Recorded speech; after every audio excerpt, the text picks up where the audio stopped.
Kenapa manusia itu diperintahkan oleh Allah Subhanahu wa taala untuk sholat? Supaya dia bisa mengendalikan dirinya. Orang yang sholat itu akan bisa mengendalikan dirinya, baik ketika dia mendapatkan ujian dari Allah Subhanahu wa taala ataupun juga mendapatkan karunia nikmat yang menyenangkan dirinya. Tidak kemudian mabuk di dalam keputusasaan, di dalam keluh kesah, tidak kemudian juga mabuk di dalam kepelitan dan kebakilan. Artinya ketika dia mendapatkan nikmat dari Allah Subhanahu wa taala, dia tidak akan kikir. Ketika dia diuji oleh Allah Subhanahu wa taala, dia tidak akan mudah untuk berkeluh kesah.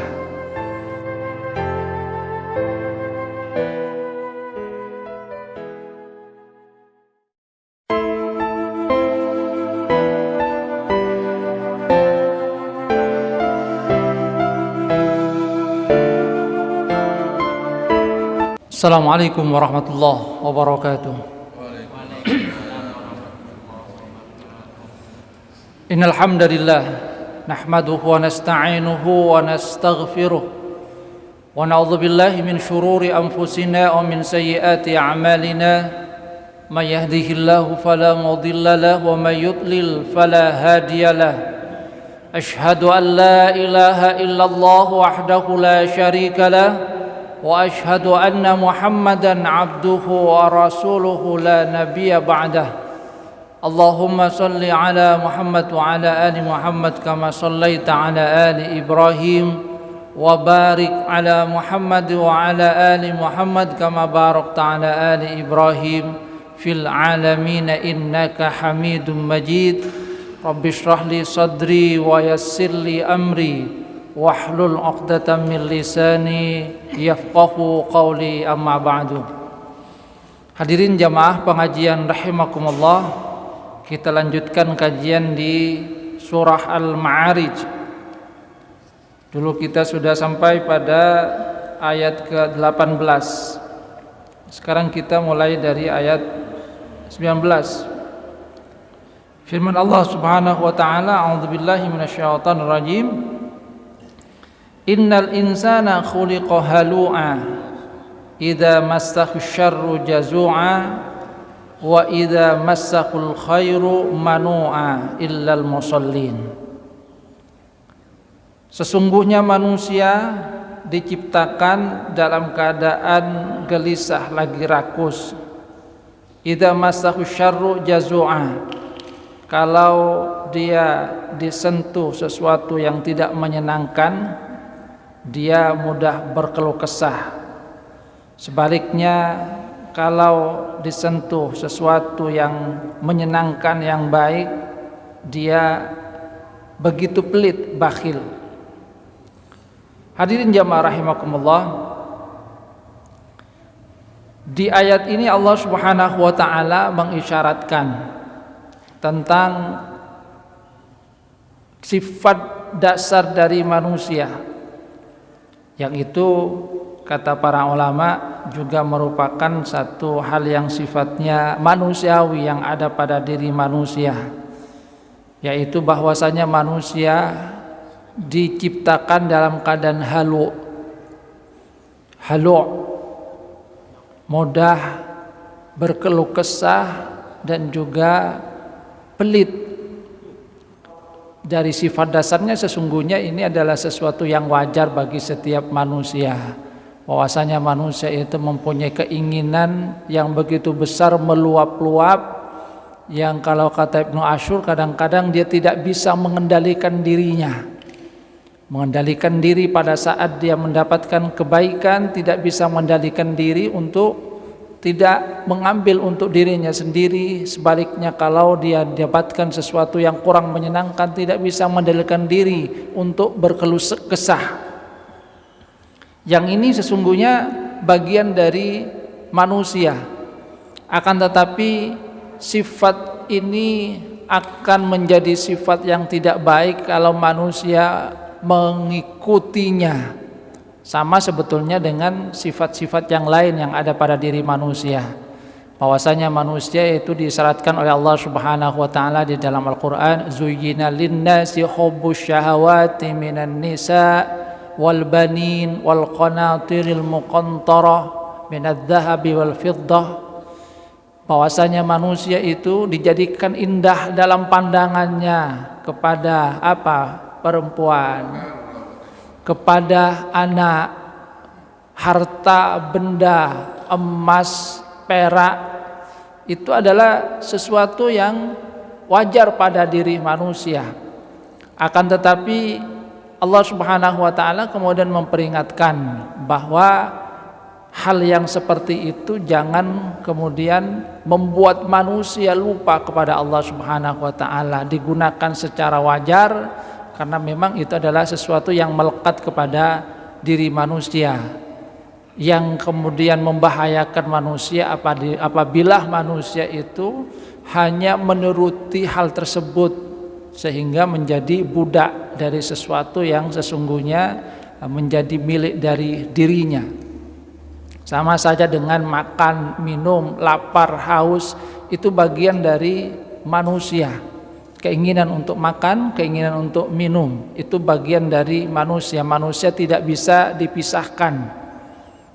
Ya kalau sudah tidak mau makan dan minum, mau mati itu sudah. Karena memang manusia kalau normal ya pasti ada rasa lapar, ada rasa haus, yang dengan itu dia menikmati berbagai karunia dari Allah Subhanahu wa taala. Akan tapi kemudian agama memberikan petunjuk agar manusia bisa mempergunakan karunia yang diberikan oleh Allah Subhanahu wa taala, yaitu dengan sewajarnya. Wa kulu washrabu wala tusrifu, makan dan minumlah tapi jangan berlebihan. Artinya apa yang diberikan oleh Allah Subhanahu wa taala berupa nafsu perut, ingin makan, ingin minum, itu adalah sesuatu yang wajar. Yang tidak wajar apabila kemudian manusia berlebihan di dalam menuruti hawa nafsunya ini. Nah, ini juga yang berkaitan dengan sifat halu.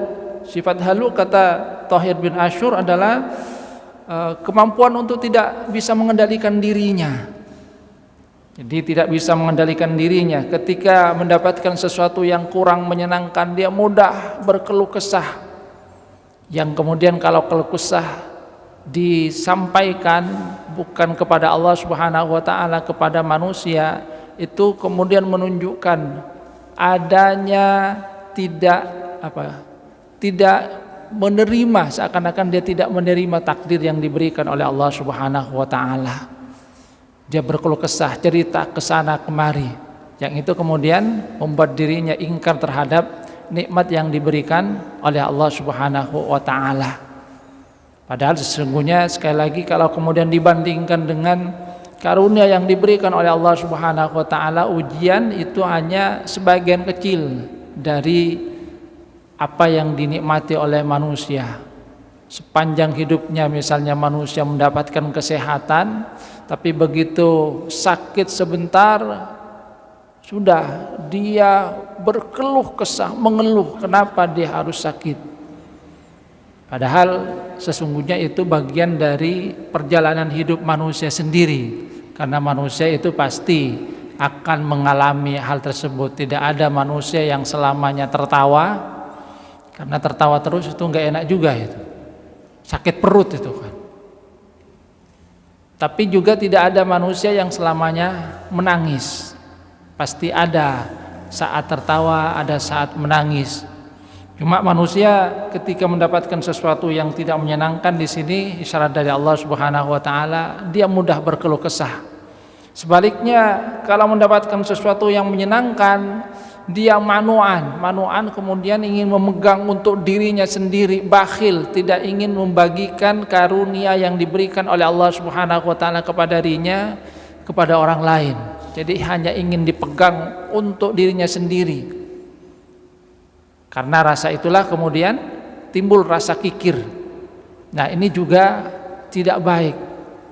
Dua sifat ini sekali lagi adalah sifat dasar manusia. Artinya secara alami sungguhnya manusia itu seperti itu. Dan sifat yang seperti itu kalau diperturutkan, inilah yang nanti akan menjadikan manusia ingkar terhadap nikmat Allah Subhanahu wa taala, menjerumuskan manusia kepada jurang kecelakaan. Kalau dikaitkan dengan ayat sebelumnya, itu akan menjadikan manusia masuk ke dalam neraka. Sebab di dalam ayat sebelumnya yang kita sudah bahas, bahwasanya ladha itu tad'u man adbara wa tawalla wa jama'a fa'aw'a. Itu akan memanggil orang-orang yang suka mengumpulkan hartanya, menghitung-hitungnya, tidak mau mengeluarkan apa yang menjadi hak, tidak mau menginfakkan.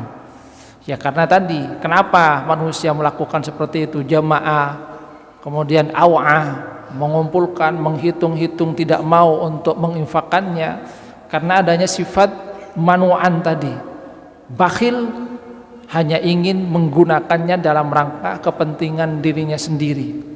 Bahkan ada juga orang yang menjadi budak harta. Dia mengumpulkan harta tapi tidak menikmati harta yang dia miliki.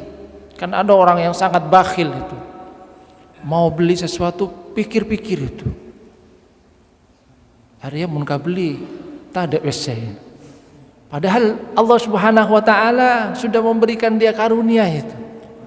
Jadi jangankan orang lain, ada orang yang dirinya sendiri itu tidak bisa menikmati harta yang dia kumpulkan. Jadi dia hanya suka mengumpulkan harta, dihitung-hitung gitu. Pada saat dia sungguhnya butuh, dia kemudian masih mikir, ini kalau diberikan ini tak ada deki. Padahal sesungguhnya kalau kata Rasulullah, harta yang hanya dikumpulkan seperti itu bukan merupakan hartanya, itu hanya hitungan secara angka saja yang kalau tidak dipergunakan, tidak dia manfaatkan, akan menjadi sesuatu yang berlalu begitu saja, zahib. Kalau dia meninggal dunia diwariskan kepada orang lain. Kemudian Allah Subhanahu wa taala menyatakan illal musallin, kecuali orang-orang yang sholat. Nah, dalam hal ini ulama berbeda pendapat tentang makna illal musallin. Illa di sini merujuknya kepada yang mana? Apakah kepada yang sebelumnya, bahwasanya manusia itu diciptakan dalam keadaan mudah berkeluh kesah lagi kikir, ataukah kepada ayat sebelumnya? Sebab kalau Thahir bin Ashur misalnya menyatakan bahwa ayat ini sesungguhnya nanti berkaitan dengan ayat 11 dari surah Ma'arij ini, yaitu bahasanya orang yang nantinya yawaddul mujrimu law yaftadi min adabi yaumi idzim bibani, bahwasanya orang-orang yang banyak berbuat maksiat itu nantinya berharap bahwa dia bisa menebus neraka itu dengan anak-anaknya, dengan istrinya, dengan saudaranya, dengan orang yang mengasuhnya, bahkan dengan seluruh orang yang ada di dunia, untuk menebus neraka. Nah, kalau kata Thahir bin Ashur, ayat ini ada kaitan dengan ayat 11 dan seterusnya itu, yaitu bahwasanya kalau orang-orang yang banyak berbuat maksiat menginginkan dia bisa menebus azab yang diberikan oleh Allah Subhanahu wa taala nanti pada hari kiamat, maka orang-orang yang menjaga sholatnya itu tidak perlu yang seperti itu, karena nantinya dia akan mendapatkan karunia yang berbeda. Dia sudah melakukan amal baik, sehingga nantinya di penghujung ayat 28 kemudian Allah Subhanahu wa taala akan menyatakan ulaika fi jannatin mukramun, mereka nanti akan masuk surga, bahkan mereka itu dimuliakan. Illal musallin. Tapi mayoritas mufassir menyatakan bahwasanya illa di sini merujuk kepada ayat sebelumnya, yaitu dari ayat 19 sampai ayat 21 tentang manusia yang kurang bisa mengendalikan dirinya, baik pada saat mendapatkan sesuatu yang kurang menyenangkan atau pada saat dia mendapatkan hal-hal yang menyenangkan. Maka orang yang bisa mengendalikan diri pada saat mendapatkan sesuatu yang tidak menyenangkan ataupun yang menyenangkan itu adalah orang yang sholat. Jadi illal musallin, kecuali orang-orang yang sholat. Artinya orang yang sholat itu akan bisa mengendalikan dirinya, baik ketika dia mendapatkan ujian dari Allah Subhanahu wa taala ataupun juga mendapatkan karunia nikmat yang menyenangkan dirinya.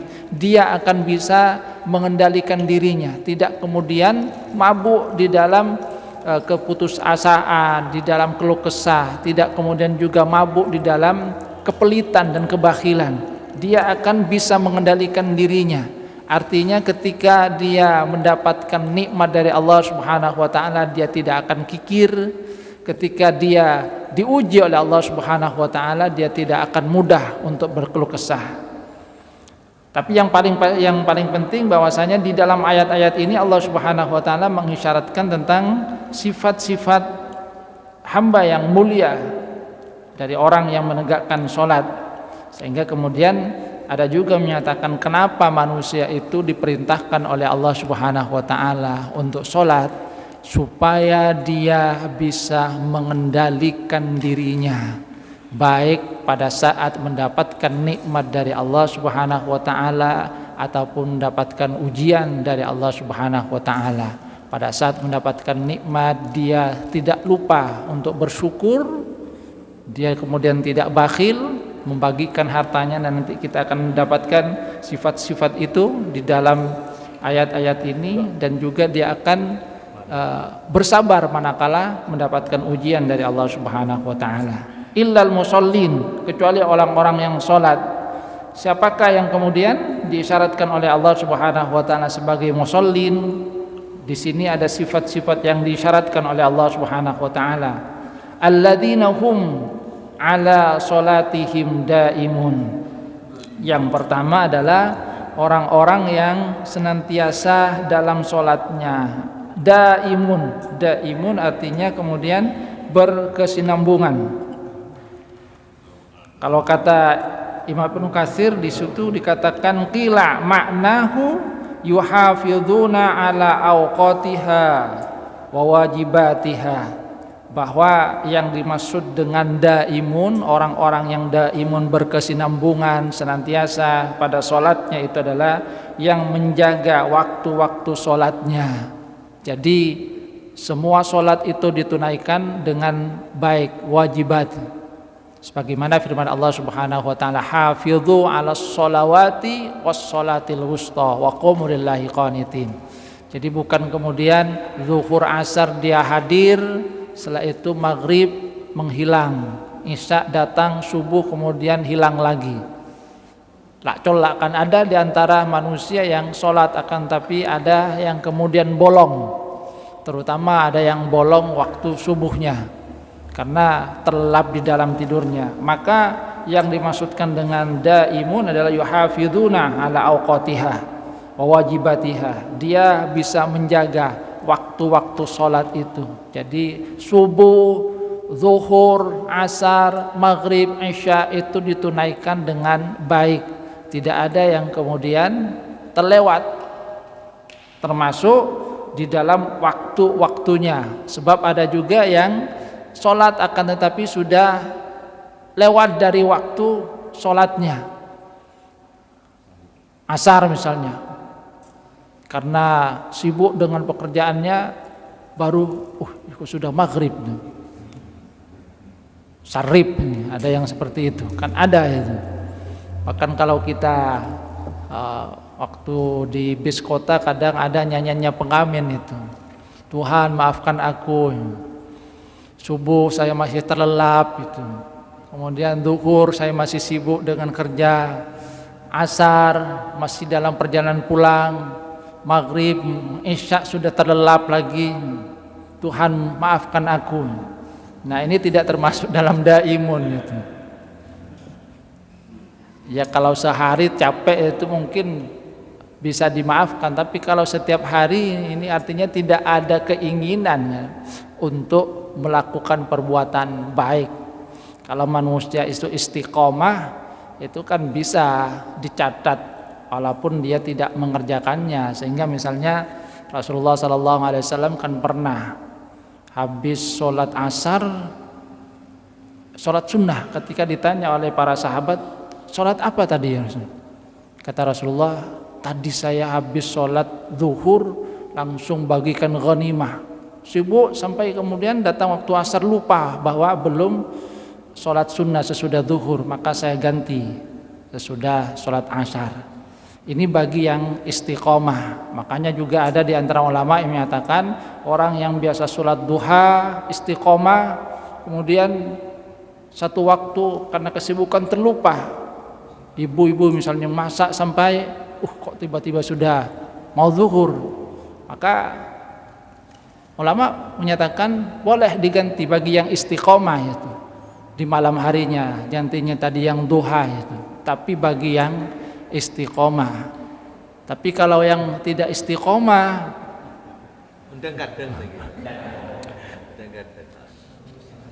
tidak ada seperti itu. Jadi nilai keistiqomahan itu kan itu yang dicatat oleh Allah Subhanahu wa taala itu. Sama dengan orang yang bepergian atau sakit itu. Kata Rasulullah SAW, kalau ada seorang yang istiqomah di dalam keseharian sholat jamaah, satu waktu sakit tidak bisa ke masjid, maka tetap dicatat bahwasanya dia itu sholat jamaah walaupun tidak bisa hadir ke masjid. Kenapa? Karena keistiqomahannya. Walaupun dia di dalam perjalanan tidak bisa kemudian ikut sholat jamaah karena safarnya, maka dia tetap ditulis sebagai orang yang sholat berjamaah. Ini nilai keistiqomahan. Daimun. Kemudian sifat berikutnya adalah walladzina fi amwalihim haqqun ma'lum lis-sa'ili wal mahrum. Dan orang-orang yang di dalam harta mereka itu ada hak. Jadi hak yang diketahui untuk siapa? Lis-sa'ili wal mahrum, bagi orang yang meminta ataupun juga orang yang tidak punya tapi tidak meminta. Jadi sifat yang kedua dari al-musallin di sini diisyaratkan. Makanya kemudian ketika dimaknai sebagai pengecualian dari sifat dasar yang tadi halu'a, maka di sini kita akan dapatkan bahwa al-musallin di sini merasa bahwa di dalam harta mereka itu memang ada hak dari orang lain, tidak kemudian manuan tadi, tidak kemudian mengekang mengambil hanya untuk diri sendiri pelit, tapi sadar bahwa di dalam harta yang dia miliki itu ada hakun maklum, ada hak yang memang bukan merupakan haknya tapi hak bagi orang lain, lisaili, bagi orang yang meminta, orang yang fakir kemudian meminta, dia beri. Atau ada yang mahrum. Mahrum ini adalah orang yang sesungguhnya dia tidak punya juga, akan tetapi dengan sifat ifahnya dia menjaga dirinya, tidak mau untuk meminta. Di dalam Al-Quran itu kita akan mendapatkan isyarat banyak di antara sahabat Rasulullah SAW yang seperti itu. Dia menjaga dirinya, tidak mau untuk meminta, sehingga kemudian yahsabuhumul jahilu aghniya minat ta'affuf. Orang yang tidak tahu itu akan merasa atau menganggap dia itu adalah orang yang kaya. Kenapa? Karena ifahnya, dia tidak menampakkan dirinya sebagai orang miskin, tidak ingin kemudian dikasihani. Nah, sifat yang kedua yang ada di dalam ayat ini, dia kemudian mencari orang yang memang membutuhkan tadi, walaupun dia tidak meminta.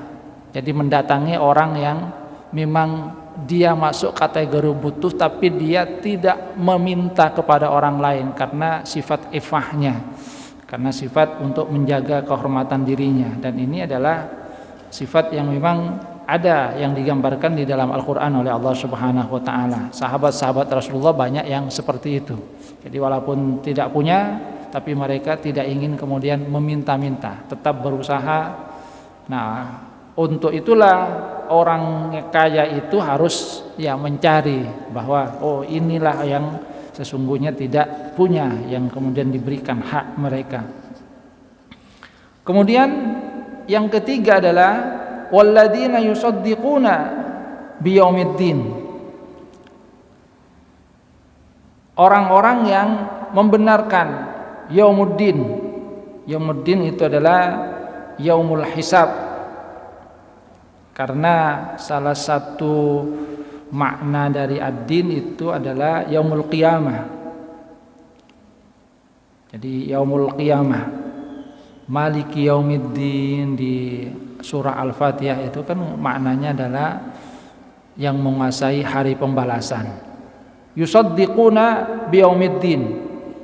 Jadi sifat yang ketiga di situ adalah membenarkan hari pembalasan, hari di mana manusia mendapatkan balasan dari semua perbuatan yang dia lakukan selama di dunia.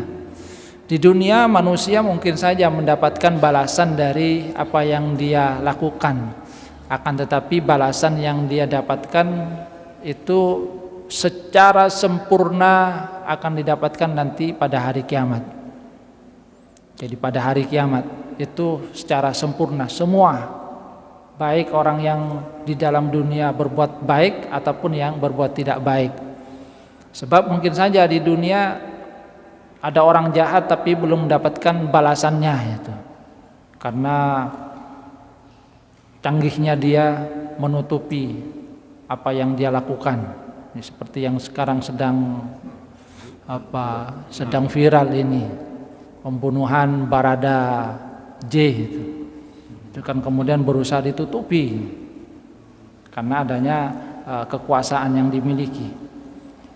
Nah, di dunia mungkin saja ada yang belum mendapatkan balasan. Ada orang yang berbuat baik, dia belum mendapatkan balasan yang sempurna dari apa yang dia lakukan. Maka di hari kiamat, yaumuddin, yaumul jaza, dia akan mendapatkan balasan dari apa yang dia lakukan secara sempurna.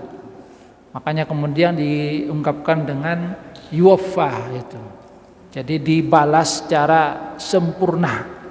Kalau di dunia mungkin saja kita akan ada yang mendapatkan bagian balasan, tapi balasannya itu tidak penuh. Balasan yang penuh itu akan didapatkan manusia nanti pada hari kiamat. Tidak ada yang kemudian terlewat. Semua tercatat dan semua kemudian mendapatkan balasan dari apa yang dia lakukan. Faman ya'mal mithqala dzarratin khairan yarah. Siapa yang mengerjakan satu perbuatan baik walaupun sebesar biji dzarrah, dia akan melihatnya, mendapatkan balasannya nanti. Demikian juga wa may ya'mal mithqala dzarratin syarran, yang melakukan perbuatan yang tidak baik walaupun sebesar biji dzarrah, yarah juga, dia akan melihatnya juga, akan mendapatkan balasan dari perbuatannya. Nah, sifat yang ketiga dari al-musallin adalah dia membenarkan adanya hari kiamat. Dan ini merupakan satu sifat yang sesungguhnya sangat berkorelasi dengan perbuatan manusia. Makanya di surah-surah Makkiyah yang sangat sering disebut itu memang adalah al-imanu billahi wal yaumil akhir, iman kepada Allah dan hari akhir. Karena inilah yang membuat manusia itu termotivasi untuk melakukan perbuatan baik atau buruk. Orang yang tidak percaya dengan yaumuddin, dia akan tenang-tenang di dalam kehidupannya, bahkan cenderung memperturutkan hawa nafsunya. Tapi orang yang sadar bahwasanya semua perbuatannya itu akan dibalas dan tidak ada yang kemudian dizalimi, maka dia akan berhati-hati. Dan ini ada kaitan dengan lanjutan ayat itu. Walladzina hum min adzabi rabbihim musyfiqun. Inna adzaba rabbihim ghairu ma'mun. Dan orang-orang yang takut terhadap azab dari Tuhan mereka. Jadi ada kaitan dengan ayat sebelumnya, yusaddiquna biyaumiddin. Jadi orang-orang yang membenarkan hari kiamat, yaumul jaza, itu musyfiqun itu artinya takut. Tapi di dalam rasa takut itu juga ada harapan bahwasanya dia mendapatkan karunia dari Allah Subhanahu wa taala. Makanya kata Imam Ghazali, manusia itu mempunyai dua sayap di dalam kehidupannya. Sayap pertama adalah sayap roja, yang kedua adalah sayap khauf. Ada harapan, tapi ada juga rasa takut. Harapan bahwasanya dia akan mendapatkan karunia dari Allah Subhanahu wa taala, tapi takut juga kalau dia kemudian mendapatkan azab dari Allah Subhanahu wa taala. Sebab bagi orang yang beriman itu inna azab rabbihim ghairu ma'mun, tidak ada yang kemudian merasa aman dari azab Allah Subhanahu wa taala. Tapi bagi orang yang tidak beriman, dia akan merasa aman. Dimanapun dia berbuat, dia kemudian merasa terhindar dari azab Allah Subhanahu wa ta'ala. Tapi bagi orang yang beriman, dia tidak ada tempat di mana dia aman dari azab Allah Subhanahu wa ta'ala, karena Allah itu mengetahui semua yang dia lakukan, walaupun di dalam gua yang hitam pekat, Allah Subhanahu wa taala itu Maha mengetahui. Bahkan itu digambarkan bahwasanya Allah Subhanahu wa taala mengetahui semut hitam di atas batu hitam di tengah malam yang gelap gulita. Semutnya sudah hitam di atas batu hitam, kemudian malam gelap gulita. Allah Subhanahu wa taala mengetahui. Kalau manusia itu kalau sudah gelap saja itu sudah tidak tahu itu kan. Apalagi kemudian bilis celeng, sudah hitam kemudian di atas batu hitam gelap gulita lagi. Fi zulmatin salat isinya. Kegelapan di atas kegelapan. Makanya kemudian di dalam surah Al-Furqan kita akan mendapatkan sifat dari ibadur Rahman, di mana mereka digambarkan oleh Allah Subhanahu wa taala. Sifat dari ibadur Rahman itu wa ibadur Rahmanil ladzina yamshuna 'alal ardi hauna wa idza khatabahumul jahiluna qalu salama walladzina yabituna li rabbihim sujjadan wa qiyama. Di sini digambarkan kata Allah Subhanahu wa taala, mereka itu melewatkan malam dengan sujud, berdiri, salat, mengharap kepada Allah Subhanahu wa taala. Akan tapi kemudian lanjutannya adalah walladzina, yaitu yang orang-orang yang selalu berdoa. Yaquluna rabbana srif 'anna, ya Allah palingkan dari saya, jauhkan dari saya azab jahannam. Inna adzabaha kana gharama innaha sa'at mustaqarra wa muqama. Padahal mereka itu digambarkan oleh Allah Subhanahu wa taala yabituna rabbim sujjada wa qiyamah. Mereka itu senantiasa sujud, senantiasa berdiri, artinya kemudian melakukan salat malam. Tapi di dalam salat malamnya kemudian mereka masih berdoa kepada Allah Subhanahu wa taala, Rabbana srif 'anna adzab jahannam, ya Allah jauhkan saya dari azab jahannam. Ini kan mengisyaratkan tentang dua sayap tadi. Dia berharap dengan amal ibadahnya Allah Subhanahu wa taala akan menerimanya, mendapatkan ridha Allah Subhanahu wa taala, tapi masih harap-harap cemas, jangan-jangan kemudian amal ibadahnya tidak diterima sehingga masih berdoa, Rabbana srif 'anna adzab jahannam, ya Allah jauhkan saya dari azab jahannam. Lalu ini dua sisi ya. Artinya kalau saya menafsirkan, saya tidak menafsirkan oleh iyalah, terus artinya begini. Kalau tadi setelah ayat ini kan orang yang ditimpa musibah ngeluh, dikasih rezeki ngeluh. Artinya tani mungko ya asro, mungko raja pada kiasari bermengpelang. Ini kan ya. Terus ada sempurnanya ya. Iya.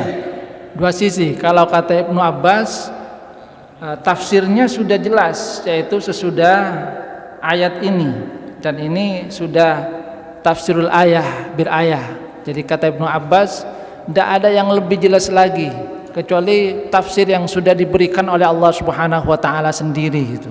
Yaitu halu'an di sini idza masahu syarru jazua.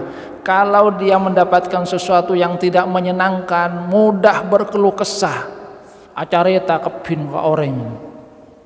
Tapi begitu dapat nikmat itu, ada tak cerita. Kep TV. Enggak, di sini bakhil, di sini istilahnya manuan, tidak mau kemudian berbagi dengan orang lain. Itu berarti kan yang kurang menyenangkan yang kemudian berkeluh kesah itu. Jadi kalau yang dimaksudkan dalam ayat ini ketika dapat nikmat kemudian dia bakhil, tidak mau berbagi dengan orang lain. Ya saya ungkapan tadi, ketika dapat musibah cerita semua kepada orang lain, itu keluh kesah itu. Tapi begitu dapat giliran nikmat ada esep. Tak cerita sakale ke orang lain. Mun di otang, aduh aboloh, berarti orang yang sakampung. Tapi begitu dapat rezeki, dapat bonus, ada diem nih. Susah naik kampung anak. Karena saya abi di situ keluh kesah. Abi di pampak lempo tak bersolsa. Bening itu ya. Ya mungkin masuk juga. Artinya dia tidak pernah mensyukuri nikmat yang diberikan oleh Allah Subhanahu wa taala. Yang dilihat itu adalah sesuatu yang tidak menyenangkan gitu. Jadi penghasilannya sedikit, sudah berkeluh kesah itu. Sehingga itu yang nanti akan menjadikan dia ataupun anggota keluarganya kufur nikmat atau malah menjadikan dirinya mencari jalan yang lain yang itu tidak diberikan, tidak dibenarkan oleh agama itu. Jadi karena keluh kesah, ya gimana caranya supaya tambah banyak? Ya akhirnya lewat judi, lewat korupsi. Itu karena berawal dari keluh kesah tadi. Karena merasa bahwasannya nikmat yang diberikan oleh Allah Subhanahu wa taala itu kurang. Padahal kalau kemudian kita ingat apa yang dikatakan oleh Rasulullah sallallahu alaihi wasallam, orang mukmin bukan seperti itu. Orang mukmin kata Rasulullah sallallahu alaihi wasallam, in asabatus sarra syakara. Kalau dapat sesuatu yang menyenangkan dia bersyukur. Fakana khairal lahu, maka itu akan menjadi satu kebaikan. Sebaliknya wa in asabathu dharra sabara. Kalau dia mendapatkan sesuatu yang kurang menyenangkan bersabar, maka itu juga akan menjadi lahan kebaikan bagi dirinya. Nah, halu ini tidak. Yang datang kepada dia nikmat ataupun musibah itu bukan malah menjadi ladang kebaikan, malah jadi ladang keburukan. Dapat nikmat kikir, dinikmati sendiri, tidak mau berbagi kepada orang lain, rakus. Dapat musibah, keluh kesah, sehingga musibah itu tidak mendatangkan pahala bagi dirinya, sebagaimana juga nikmat itu tidak memberikan banyak manfaat bagi diri dan juga orang lain. Musyfikun ya tadi, musyfikun yang takut. Jadi antara sayap roja dan khauf. Ada rasa pengharapan kepada Allah Subhanahu wa taala maka melakukan kebaikan, tapi juga ada rasa takut dan khawatir maka kemudian berdoa kepada Allah Subhanahu wa taala agar dijauhkan dari azab tadi. Kemudian walladzina hum li furujihim hafizun, dan orang-orang yang terhadap kemaluan mereka menjaganya. Jadi menjaganya, illa ala azwajihim aw ma malakat aymanukum fa innakum ghairu malumin, kecuali bagi yang memang diperbolehkan, yaitu pada istri atau kalau dulu adalah budak wanita, kalau sekarang sudah tidak ada lagi. Fa innakum ghairu malumin, kalau yang seperti itu tidak tercela. Faman ibtagha wara'a dzalika faulaika humul adun. Siapa yang mencari selain itu, maka mereka itulah orang yang melampaui batas. Sudah diberikan oleh Allah Subhanahu wa taala tempat yang benar, masih mencari tempat yang salah, kurang itu. Jadi ini yang kemudian diisyaratkan oleh Allah Subhanahu wa taala melampaui batas, karena sudah diberikan oleh Allah Subhanahu wa taala. Artinya seperti tadi, bahwa nafsu, mohon maaf, nafsu di bawah perut itu adalah sesuatu yang sifatnya manusiawi juga. Akan tetapi agama kemudian memberikan saluran yang benar lewat akad nikah, sehingga yang tadinya haram menjadi halal. Nah, orang-orang yang melampaui batas itu adalah yang sudah diberikan saluran yang benar, masih lagi mencari saluran-saluran yang tidak dibenarkan di dalam agama. Padahal kalau kata Rasulullah sallallahu alaihi wasallam itu, kalau kamu melihat perempuan yang menarik hati kamu, maka pesan dari Rasulullah bukan cari tahu di mana rumahnya. Ini bagi yang sudah beristri. Apa pesan dari Rasulullah? Kata Rasulullah, pulang gitu. Pulang ke rumah, salurkan hasrat kamu kepada istri kamu. Karena pada istri kamu itu ada apa yang dimiliki oleh perempuan tadi. Hidung sama-sama punya hidung, mata juga sama punya mata, bibir, pipi, semuanya sama. Walaupun bentuknya berbeda itu.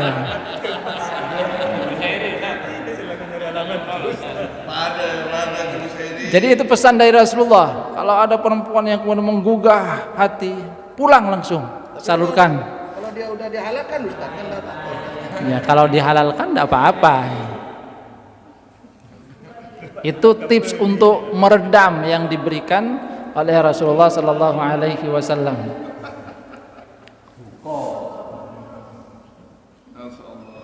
Kemudian berikutnya walladzina hum li amanatihim wa ahdihim raun. Orang-orang yang bisa menjaga amanah mereka dan janji.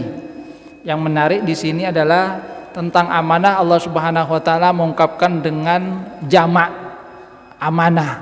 Kenapa kemudian amanah itu jamak sementara janji itu dalam bentuk tunggal? Karena sesungguhnya di dalam kehidupan ini kita mempunyai banyak sekali amanah-amanah yang harus ditunaikan. Ada amanah berupa anak, amanah berupa istri, amanah berupa jabatan. Maka kemudian memang amanat itu kan di sini. Li amanatihim, amanah-amanah. Beda kalau janji. Kalau janji mungkin saja dalam sehari kita tidak berjanji dengan seseorang, ataupun kalau janji paling ya satu, jarang sekali kemudian kita banyak janji itu. Kecuali mungkin bisnis pun banyak janji dengan beberapa kolega. Tapi kalau amanah itu banyak sekali dalam kehidupan kita. Sesuatu yang dititipkan oleh Allah Subhanahu wa taala kepada kita yang harus kita pertanggungjawabkan dan mungkin saja satu saat diambil lagi oleh Allah Subhanahu wa taala. Jabatan, istri, anak, istri kan juga amanah. Kata Rasulullah sallallahu alaihi wasallam, "Fa innakum akhadtumuhunna bi amanatillah." Kalian mengambilnya sebagai amanah dari Allah Subhanahu wa taala, amanah. Nah, sifat berikutnya ini adalah bisa menjaga amanah. Walladzina hum bi syahadatihim qaimun, dan juga menegakkan syahadat, persaksian.